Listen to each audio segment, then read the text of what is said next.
Lilly, the unprecedented new investment, LEAP, and the Lafayette West Lafayette region. The hand-in-glove connection creating billions of dollars in investments. We break down what it all means for Indiana's mission to evolve into a global bioscience hub.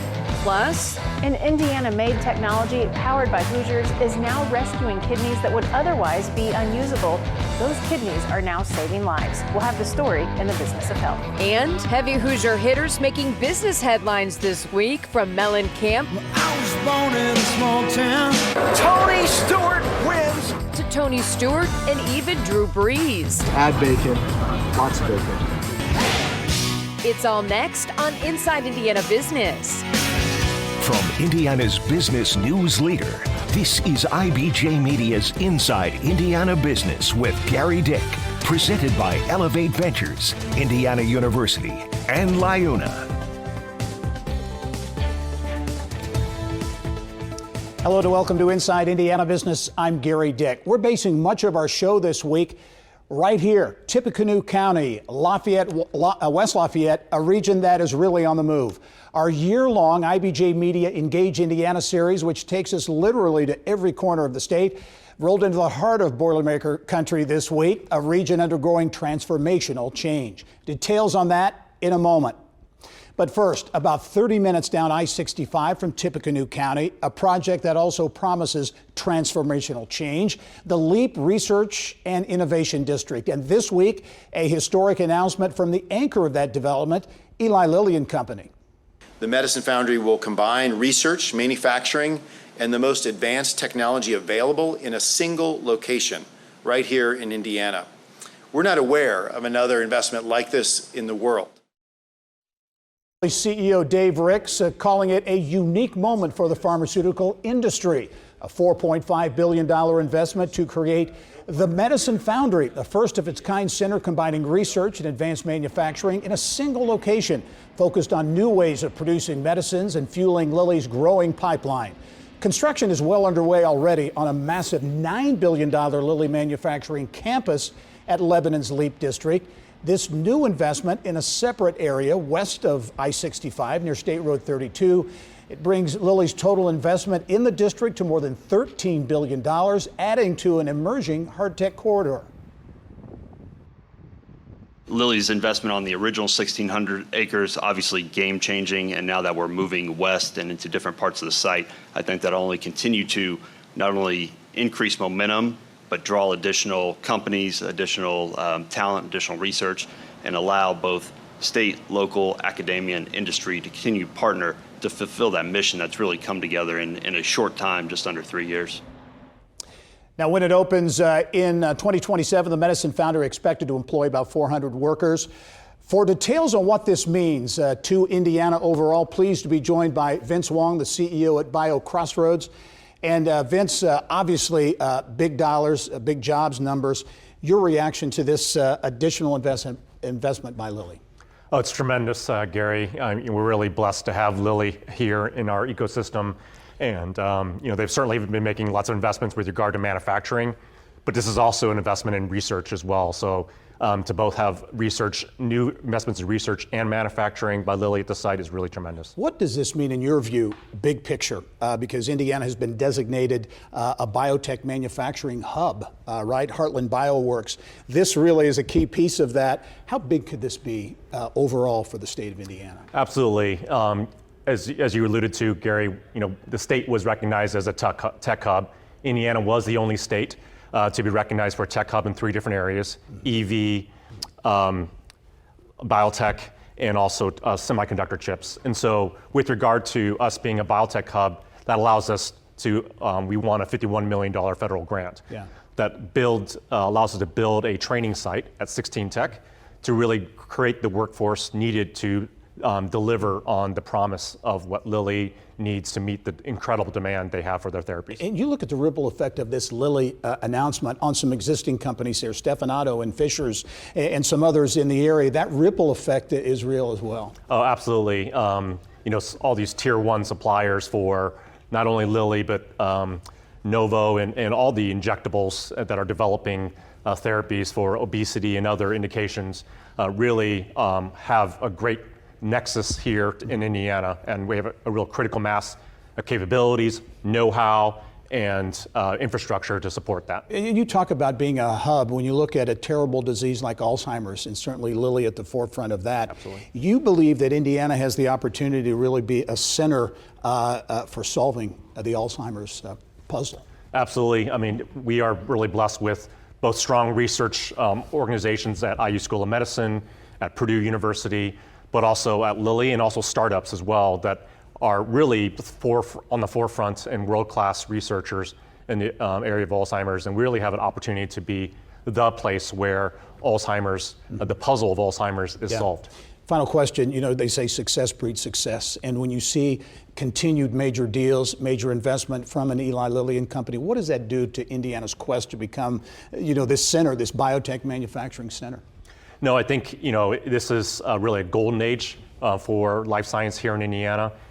There's a real focus on reshoring biopharmaceutical manufacturing back to the United States to really reduce the risk of supply chain due to geopolitical risk. And so Indiana knows how to make things well, and it has a great legacy of manufacturing FDA-regulated products. And so we've got you know, great institutions that are developing the workforce out of Purdue, out of IU, out of Notre Dame, and then also, you know, the legacy workforce as well that's got that expertise. All right, I'm sure we'll be talking to you a lot more in the future. Vince Wong, the CEO at BioCrossroads. Vince, thanks for joining us. Thanks, Gary. Great All to be right. here. Coming up next, Hoosier legends making headlines. Bloomington has always been a touchstone for me. It was a good place for my kids to be raised. Living to be heard. Future generations riding on the highways that we do. I hope they have a better understanding. The Mellencamp Bloomington connection coming full circle. Plus, Drew Brees and Tony Stewart also making headlines. That's when we come back.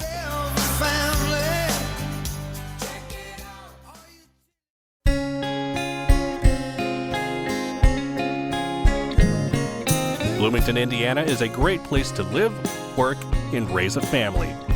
Indiana University helps spark the economy and makes life in a college town better.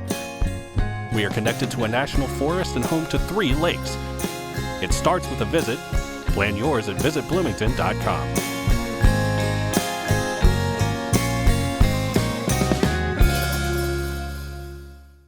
About to order 4 biggies, no cheese, add bacon, lots of bacon. We'll recognize that guy, former NFL quarterback Drew Brees, plugging his latest business venture. The former Purdue Boilermaker looking to bring his Smalls Sliders burger chain to Indiana. Brees also co-owner of Walk On Sports Bistro, which has a location in West Lafayette. And we are right in the heart of the Greater Lafayette area this week with our Engage Indiana series. The region in the midst of transformative change, fueled by big economic development deals and a world-class university. It is a giant leap for Purdue University and our state. It was a seminal moment for the Lafayette-West Lafayette region. Semiconductor giant SK Hynix announcing plans for a $4 billion semiconductor plant and 1,000 jobs in Purdue University's Research Park. Chip maker joining companies like Saab Aerospace, Rolls-Royce, and Bayer in choosing the region to invest in and link to a burgeoning hard-tech corridor stretching down I-65 to Boone County's LEAP Innovation District. And that's what these future-focused industries are really looking for. They're looking for that clustering effect. How can they be close to other like-minded companies with the ideas, the innovation, the talent? And so when we look at LEAP being right on the 50-yard line of Purdue University, but also everything that's happening with IU and Purdue in Indianapolis, the 16 Tech, the IBRI, that's what companies want to be around, because that's what will develop that next generation of ideas and talent that they'll come from. From improvements along the riverfront to downtown redevelopment to more than $1 billion in projects at Purdue, the region is in a state of change. At this week's Engage Indiana event, community leaders said momentum in the region is the result of years of incremental progress around improving quality of life, talent attraction, and the business environment. Every single person from every single entity here in the Tippecanoe County region has been working on those things, making slow progress. And I think what we're about to see is the culmination of all of that hard and silent work really taking off as you see this community transform. With growth come challenges like energy and water needs, brought into focus by potential water demands from the LEAP District in Boone County. Regional leaders here supporting creation of a statewide water plan. And housing, especially affordable housing, remains a big issue here, though demand is beginning to fuel projects in the region. This Lafayette market, there's kind of a triangle between Kokomo, Lafayette, and Lebanon, and all the little towns that have water and sewer in between that triangle are all subject to potential housing. We see a development going on in Frankfort right now, one in Delphi. There's other little communities. So besides just the Lafayette market, Kokomo market, there's some great opportunities, I think, to increase housing supply. It's so exciting, right? There's going to be so much more development, so much more people coming here, living here, working here, and this entire corridor. You know, our goal is to be the most successful suburb of Indianapolis, and you can see that corridor. It's going to fill in with the new development in Lebanon, with what's happening here, and that entire corridor, 65 and 52, is just going to continue to fill in. Here's what's making news around Indiana. Brought to you by the Indiana Association of Realtors. Indiana's 21,000 realtors. The neighbors you know, the experts you can count on. Time to get caught up now with business news from around Indiana. Here's Mary Rachel Redmond. Well, Gary, big news in northern Indiana this week. Governor Eric Holcomb on hand to break ground on the largest economic development deal in state history. Amazon Web Services' $11 billion data center campus in St. Joseph County. It's the first project in the Indiana Enterprise Center in New Carlisle and is expected to create at least 1,000 new jobs for the region. Right now, there's a significant amount of construction happening, so that's got people excited. AWS hopes to have about 10 of their buildings done by the end of next year. They'll start employing some people early next year. For us to be right in the middle of kind of the new age technology, obviously there's data centers growing everywhere. We rely on it for everything we do. But for us to be at the center, that's exciting. So 1,000 plus jobs, tremendous economic impact, real boost, shot in the arm for our local economy. The Amazon investment, part of a growing roster of data centers under construction in Indiana, including Google in Fort Wayne, Microsoft in LaPorte, and Meta in Jeffersonville. More cheese, please. That's quite the display there. Well-Pace Dairy in Crawfordsville, which distributes over 100 million pounds of Kroger cheese to half of the U.S. every year, is upgrading its facilities in Montgomery County to the tune of $5 million. Pace says the investment will grease the wheels for the most innovative machinery in the operation's 42-year history. Simply put, they'll be able to produce a whole lot more cheese, which helps ensure that the future of the facility and its some 300 jobs will stay in Crawfordsville.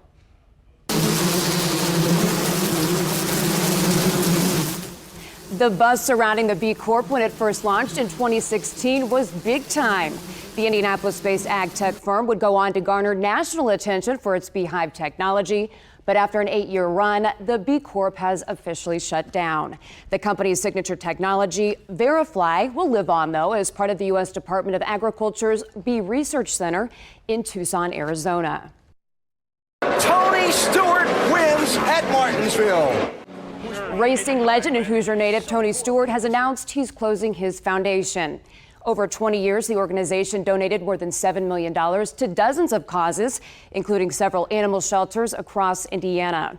The foundation did not give a reason for its decision to close. Well,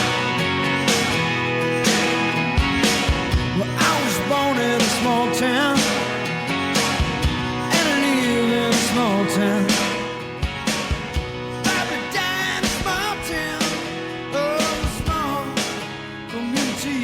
I was in a rock band, I had a guitar and a leather jacket, and girls liked that back then, and that's the truth. That's the reason I came to Bloomington. A candid John Mellencamp on why he moved on from his hometown of Seymour, Indiana, to Bloomington in 1972, years before he became a global rock star. Indiana University now honoring the music icon with a new statue on the Bloomington campus, located at the north end of the IU Auditorium. The John Mellencamp statue set to be unveiled October 18th. Lots going on around the state. Exciting news, too, in Bloomington. Thanks, Mary Rachel. Well, coming your way next. More than 120,000 people are waiting for a life-saving organ transplant, and most of them are waiting for kidneys. An Indiana startup helping people who are waiting for organs. That story next in the Business of Health.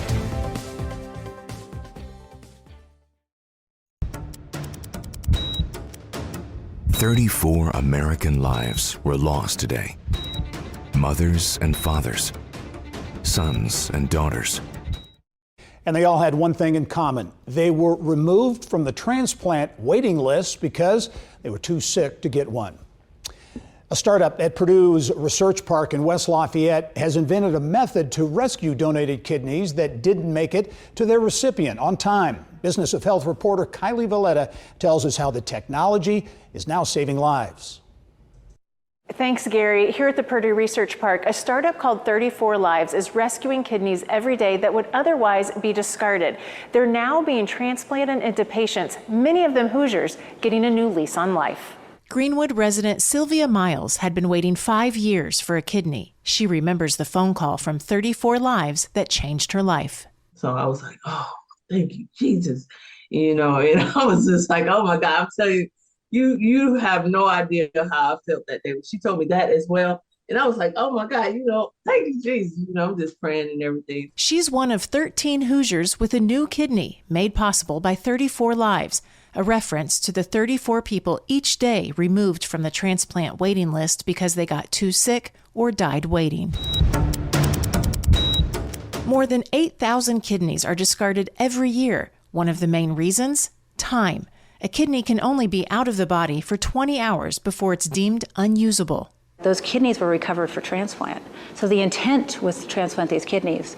So what we're doing is we're honoring the gift.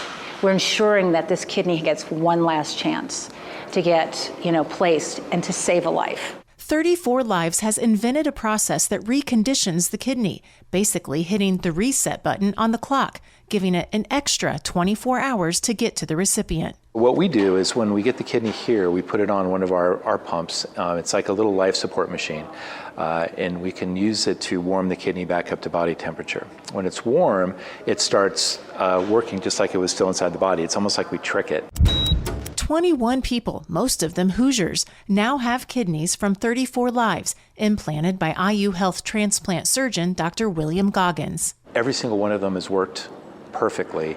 The patients who are getting these kidneys are leaving the hospitals sooner, and I don't think anybody expected that, including us. And just days ago, a huge boost. The federal government awarding the startup a $44 million grant to scale its operation to save more patients. It's the life. That is what grounds us. Every day we get a call, we take that as a call that we've never had before, and we've got to fight for that patient. And one of its most powerful weapons, the Purdue Airport, just minutes away, saving precious time for kidneys coming in and taking off. Right now, we can go wheels up at 2, 3 o'clock in the morning, and there's no disruption. And we've got planes coming in all night. Plus, 34 Lives sends the kidneys to the recipient using a high-tech cooler. You can't put that on a commercial airplane because it has the lithium batteries. So you need the charter jets to fly in and out of here. A runway to potentially saving thousands, just like Sylvia. I'll tell you, that phone call that Dr. Goggins gave me was like life-changing for me. And I can't thank him and the 34 Lives enough for giving me that phone call. The $44 million is the largest dose of funding yet for 34 Lives. In fact, it's 10 times bigger than its previous record. Gary, back to you. Time now for our Eye on Education, brought to you by PNC Bank. Well, Trine University now has a new space to help train future healthcare workers. The College of Health Professions building will provide some much-needed space to enhance current programs and add new ones for students. Nearby, Parkview Health employees will also be able to get additional training through a partnership. And we will be right back to wrap up our trip to Lafayette in a minute. Well, as we mentioned earlier in the show, our Engage Indiana series was in Lafayette, West Lafayette this week, a region definitely in growth mode with mega projects like the $4 billion SK Hynix semiconductor plant and transformational change taking place on the campus of Purdue University. That change can be seen everywhere, from a totally remade west side of campus with residential and corporate development, and essentially a new airport that is part of a larger aerospace district, to the cornerstone of change on campus, the Discovery Park District, a more than $1 billion bet on creating a center for innovation, entrepreneurship, and corporate engagement. Between completed and planned and ongoing, around $1.3 billion going on in the vicinity here on campus. Then obviously Purdue and Indianapolis, the new building that was just planned for. We're super excited, and obviously the ties with the community, both the community in general, but the business, the industry has always been a priority as a land grant that we are. Community leaders say it took trust to pull off West Lafayette's annexation of Purdue to kick off an ambitious live, work, play project like the Discovery Park District. Two entities that have a lot of individual power on their own, and taking that step is quite a big risk, to be honest. If it doesn't work, it really doesn't work, and we can't have that happen, so we know it has to work. And building on that and taking a long-range plan on what Discovery Park looks like, that doesn't happen without the State Street project, which is one of the first public-private partnerships in the state of Indiana with a public institution. A great trip this week to Tippecanoe County. That's all the time we have for this edition of the show. I'm Gary Dick. Thanks for joining us. Go out and make it a successful week. Thank you for listening to the Inside Indiana Business Television podcast. Remember, you can get the latest business news from every corner of the state at InsideIndianaBusiness.com. I'm Gary Dick. Go out and make it a successful week.